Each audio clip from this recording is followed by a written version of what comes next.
Bismillahirrahmanirrahim. Assalamualaikum warahmatullahi wabarakatuh. Alhamdulillahi rabbil alamin. Wassalatu wassalamu ala rasulillahil karim wa ala alihi wa sahbihi ajma'in wa ba'd. Saudara-saudariku dimanapun Anda berada, semoga Allah subhanahu wa ta'ala memuliakan, menyehatkan, melindungi kita sampai dengan detik ini kita dapat bersua. Dan lebih dari itu, semoga Allah subhanahu wa ta'ala senantiasa memberikan taufik, panduan untuk menjalani kehidupan di dunia ini agar mendapatkan rahmat Allah Subhanahu wa taala yang bisa kita bawa pulang menghadap Allah pada hari kiamat kelak insyaallah.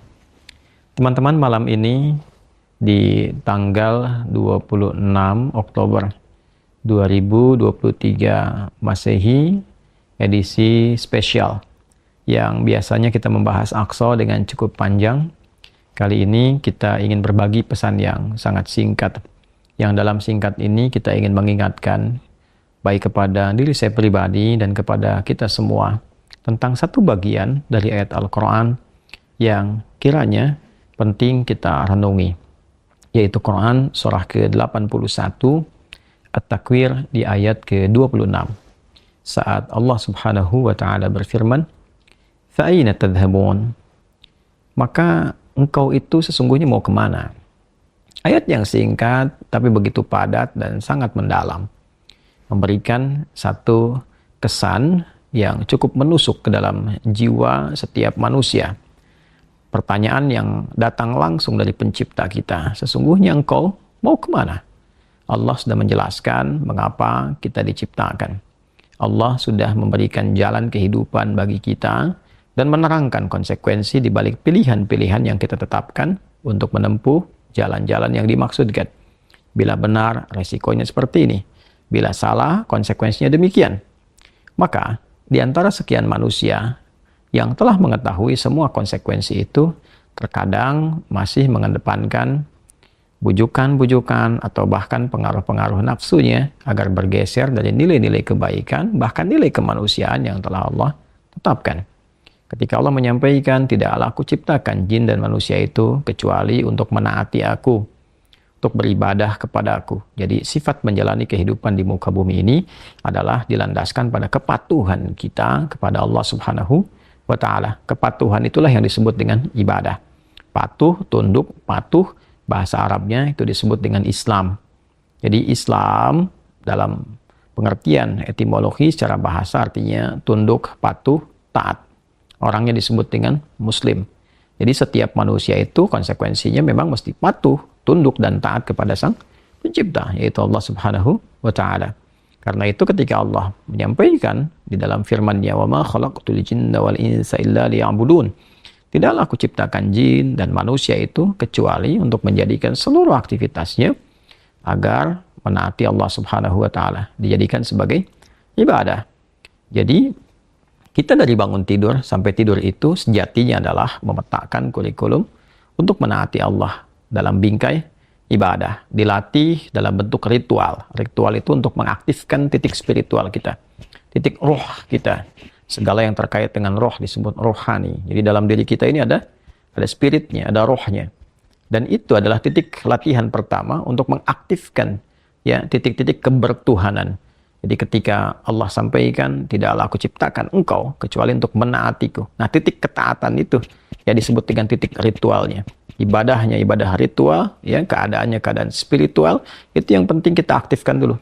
Itu sebabnya diminta kita sholat untuk mengoneksikan diri kita, mengaktifkan sinyal itu dengan Allah Subhanahu wa ta'ala, dengan Sang Pencipta. Sehingga ketika terkoneksi, terbangun kesadaran dari dalam diri kita sebagai sebuah fitrah.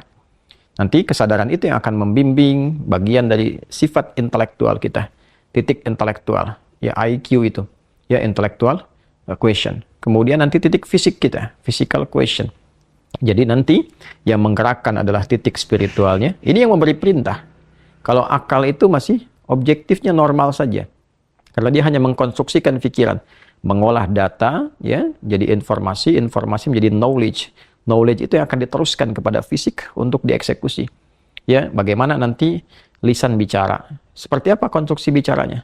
Mengatur katanya bagaimana, memilihnya seperti apa, menjelaskannya bagaimana. Tapi perintah untuk melakukan itu sumbernya dari sini. Ya, dari titik terdalamnya. Di dalam itu cuma ada dua. Ada jiwa takwa, ada jiwa fujur. Fa'alhamaha fujuraha wa taqwaha. Maka di dalam diri manusia itu, di titik paling dalamnya itu, ada nilai kebaikan, disebut dengan takwa, karakter moral kebaikan. Ada yang buruk disebut dengan fujur. Nama lainnya disebut dengan nafsu.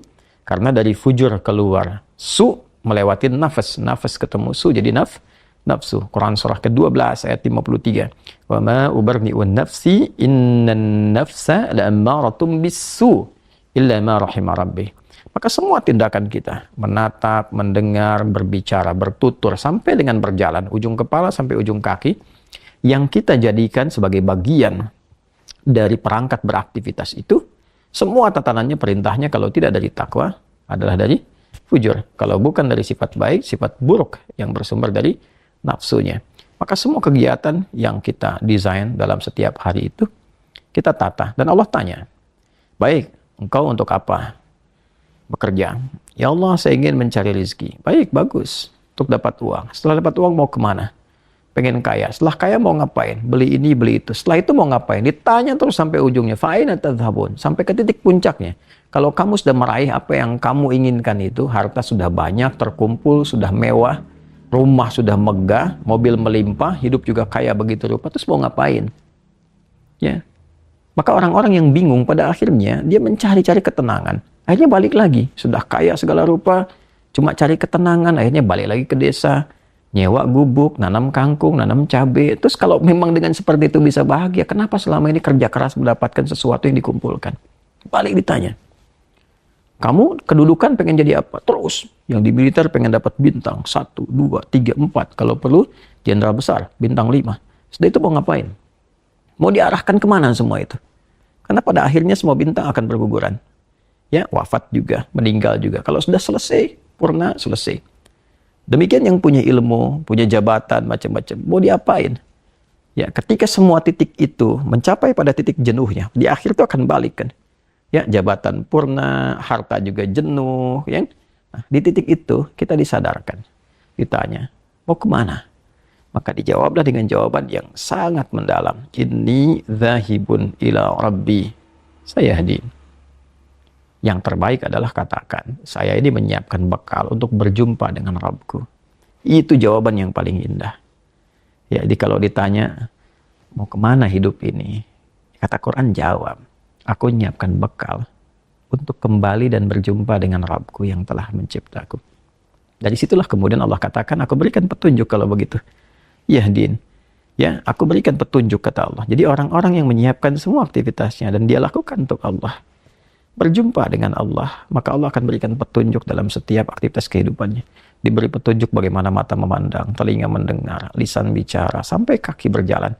Sehingga dia betul-betul menjadi pengabdi dari Rabb-Nya yang maha menyayanginya. Pengabdi disebut dengan abdun, jamaknya disebut dengan ibadun.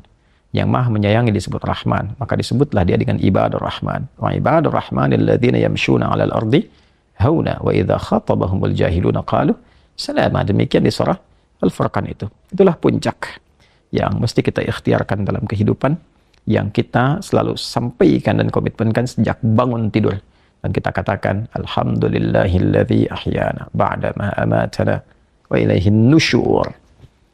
Terima kasih ya Allah, segala puji hanya milik-Mu yang telah memberi kesempatan hamba menjalani kehidupan. Padahal Engkau telah tahan nyawa hamba tadi dalam tidur.